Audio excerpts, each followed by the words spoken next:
بسم اللہ الرحمن الرحیم۔ حضرت عائشہ صدیقہ رضی اللہ تعالی عنہا فرماتی ہیں کہ ایک مرتبہ جبریل امین حضور علیہ السلام سے وعدہ کر کے گئے کہ فلاں وقت میں آپ کے پاس آؤں گا۔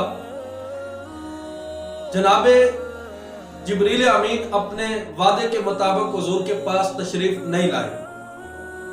حضرت عائشہ رضی اللہ تعالی عنہا فرماتی ہیں کہ حضور کے ہاتھ میں ایک سوٹی تھی۔ حضور علیہ السلام نے زمین کے اوپر پھینکا اور پھینک کر کہا کبھی ایسا نہیں ہوا کہ اللہ نے وعدہ کیا ہو اور وعدہ خلافی کی ہو، اللہ کے رسول نے وعدہ کیا ہو اور وعدہ خلافی کی ہو۔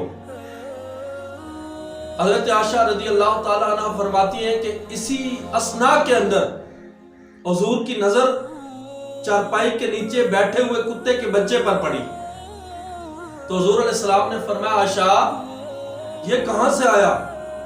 حضرت عائشہ رضی اللہ تعالی عنہا فرماتی ہیں میں نے کہا قسم ہے اس ذات کی جس کے قبضہ قدرت میں میری جان ہے، مجھے تو اس کا علم بھی نہیں۔ حضور علیہ السلام نے فرمایا عائشہ اسے باہر نکالو۔ حضرت عائشہ فرماتی ہیں جو ہی باہر نکالا گیا تو جبریل امین تشریف لائے۔ حضور علیہ السلام نے فرمایا جبریل میں تو وقت کے مطابق بیٹھا رہوں، آپ نہیں آئے۔ تو حضور علیہ السلام سے جبریل امین کہنے لگے یا رسول اللہ اس کتے کی وجہ سے میں آپ کے پاس نہیں آیا۔ حضرت جبریل امین نے فرمایا لا ندخلو بیتن فیہ کلب ولا صورت، یا رسول اللہ جس گھر میں کتا ہو یا تصویر ہو اس گھر میں ہم نہیں آیا کرتے ہیں۔ سامعین ذی وقار حضور علیہ السلام کے گھر میں کتا تھا، جبریل امین نہیں آئے اور حضور علیہ السلام نے فرمایا جس گھر میں کتا ہو یا تصویر ہو اس گھر میں اللہ کے رحمت کے فرشتے داخل نہیں ہوتے۔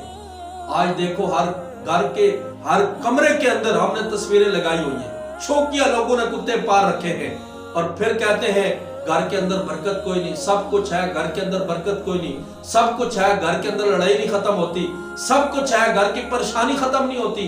تو صاحبو جس گھر میں کتا ہو یا تصویر ہو اس گھر میں اللہ کے رحمت کے فرشتے داخل نہیں ہوا کرتے ہیں، لہٰذا ان چیزوں سے ہمیں اجتناب کرنا چاہیے۔